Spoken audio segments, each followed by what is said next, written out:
Salut les amis, c'est Nico Genzi. Écoutez, aujourd'hui une nouvelle petite vidéo, on va parler d'argent. Donc là, je vais m'adresser à ceux d'entre vous qui ont envie de lancer des opérations d'achat-revente pour aller beaucoup plus vite dans la constitution d'un gros patrimoine immobilier valorisé et rentable, mais aussi vers le chemin de leur indépendance financière pour finalement, à un moment, pouvoir se retrouver plus tranquille dans la vie. Donc, quand vous allez vous lancer dans ce type d'opération-là, vous allez être confronté à un gros problème. Alors, je vais vous dire tout de suite ce que c'est. Certains vont me dire, mais il est fou Nico, c'est pas un problème. Mais finalement, mon expérience dans la vie et dans le business m'ont fait me rendre compte que pour beaucoup de gens, c'est un problème. Alors, je vous explique quel est ce problème-là. C'est que lorsque vous aurez revendu un bien, vous allez vous retrouver avec une très grosse somme d'argent sur votre compte d'un seul coup.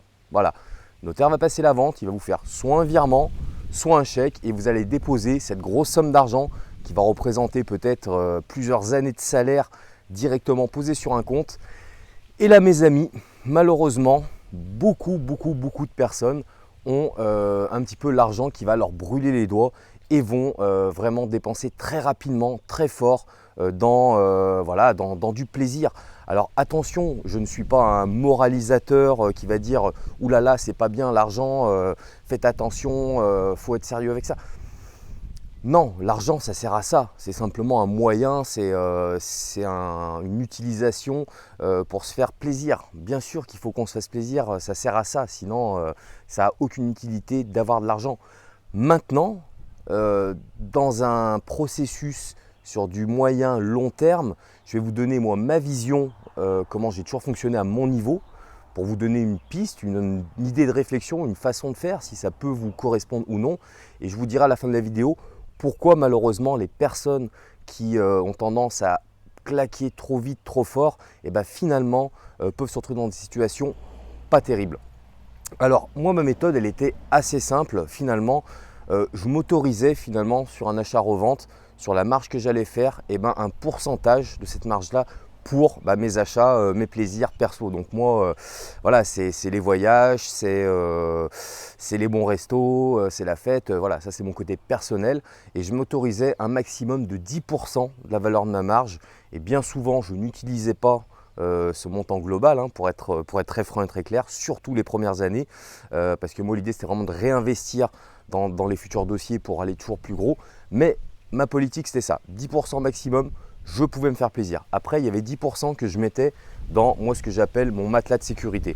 Voilà, c'est très important parce que moi j'étais entrepreneur, donc pour ceux d'entre vous qui êtes entrepreneurs, vous connaissez la démarche. Si demain on a quoi que ce soit dans la vie, on n'a pas grand chose comme aide, donc voilà, c'est bien d'avoir moi ce que j'ai toujours eu, ce matelas de sécurité, de se dire j'ai 1 an, 2 ans de voilà, s'il m'arrive quoi que ce soit, j'ai le temps de voir venir. Donc voilà, moi c'était ma politique et finalement quand on réfléchit comme ça, on se dit c'est pas grand chose, mais cette somme là, finalement elle va augmenter avec le temps. Parce que là on est sur une première opération, donc on a fixé 10% d'un certain montant, je ne sais pas, on va dire de 30 000 €, donc on a 3 000 € pour se faire plaisir, ce qui est déjà non négligeable, on est bien d'accord. Mais après l'objectif sur une deuxième opération, comme vous allez réinvestir une grosse partie de ces 30 000 € qui seront de l'apport nouveau et complémentaire sur un autre dossier, le but c'est d'aller chercher plus gros. Donc la plus-value d'après ce sera minimum 40 à 50 000 €. Et si vous gardez ce principe-là des 10%, vous aurez 4 à 5 000 € pour vous faire plaisir. Et ainsi de suite.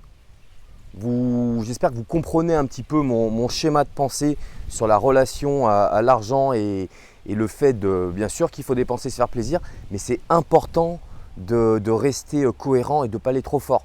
Parce que pourquoi c'est risqué finalement d'aller très vite et très fort en dépenses, surtout dans ce business-là de l'achat-revente, voilà, des opérations immobilières, c'est qu'il y a un moment, beaucoup de mecs qui, qui ont un petit peu cet argent qui brûle les doigts, qui aiment les belles choses, qui aiment beaucoup être dans le paraître.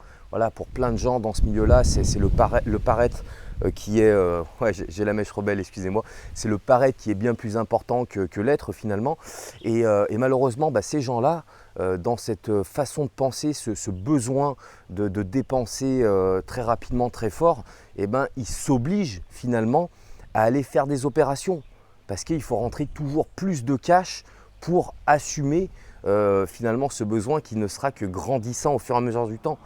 Mais quand vous êtes comme ça, quand vous vous obligez à aller sur des opérations, c'est pas bon.